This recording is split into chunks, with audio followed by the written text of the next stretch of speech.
Like I said, you're no longer a feminine, traditional woman.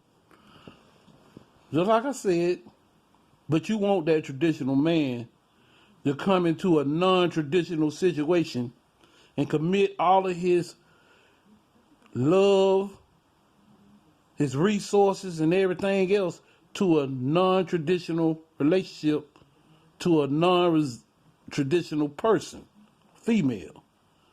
That's not going to work.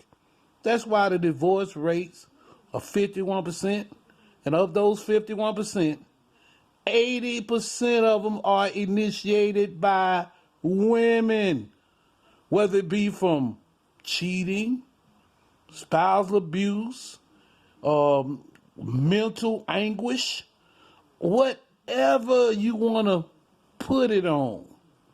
It all boils down to the same thing. Women are initiating 81% of these 51% of divorces. But these same women claim that there aren't any good men out there. What you expect when you force a manimal into what's supposed to be a permanent relationship? What you expect? It's the same, it's the equivalent of a man trying to turn a 304 into a housewife. You women try to turn manimals into husbands.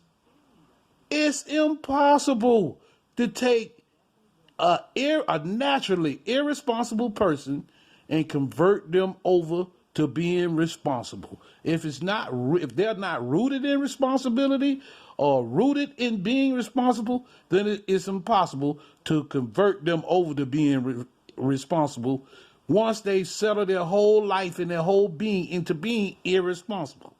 And if you chase that kind of nightlife and those ideals that lead to one night stands, that lead to the making of these bastard children, and lead to all these unrealistic, ideals that you place on a potential spouse, then you're gonna wind up in the gutter every time. Your luck is always gonna run out. Nothing's ever gonna last because nothing you ever built anything on is true. It's built on the truth. It's all built on your want, not your needs, your want. And that goes for female and men. We got to stop this madness, man. Our children are the victims in this. Our children are the scapegoats in this. Our children are the degenerates that we cast on society. Our children are these drug dealers, these gang members. All of this negative stuff that makes society a negative place to be. Those children from those type of relationships are the population of those things. Just look at the prisons. They're full of single parent, mostly single female parent homes.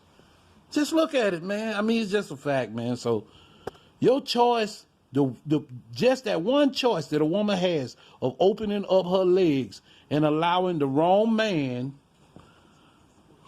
to exfoliate them walls. Yes, I said it.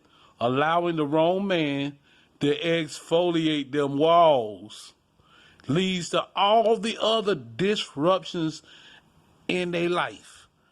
Every other aspect of their life, it affects it all. Even their female pride. The whole notion that strong black women can be equal to a man and have everything a man has. How can an emotional creature have everything that a logical creature can have? How? They function in two different realities. So how can one who operates strictly on emotion have the same thing that somebody who's based in logic? How? It's not even possible. First of all, the goals aren't the same. But you listen to these liberated women or these strong women, as they call themselves, these queens, these dominatrixes, and all of these women that put these titles on themselves that's supposed to elevate them above men. You realize it's mental problems at play here. Real mental health issues that will have a person just think such insanity, man, when it comes to, the differences between men and women and how we supposed to fulfill the roles in each other's life. It's simply insane, people. I watch a lot of videos, and I've heard so much from both parties, men and women, but man, it all starts with the woman saying yes and letting the man talk them up out the drawers.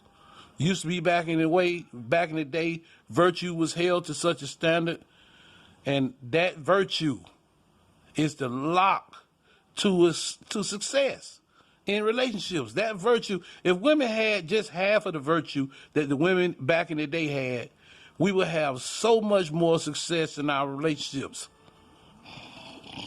But we don't. But we don't. All because of this power struggle that men, women, whoever have created, and now the power dynamic of living just as harmonious beings is being tested because of the rise of this dominant feminine personality, and this dominant feminine personality wants to challenge the very men that they claim they want to be dominant. How can you claim you want a man to be dominant and you want him to be the leader in all of this, but yet you want to challenge his leadership at every step of the way? You know what I'm saying? And it all begins from what you think your coochie is worth. You give it up to Johnny Joe, the neighborhood manimal, but yet you got all these expectations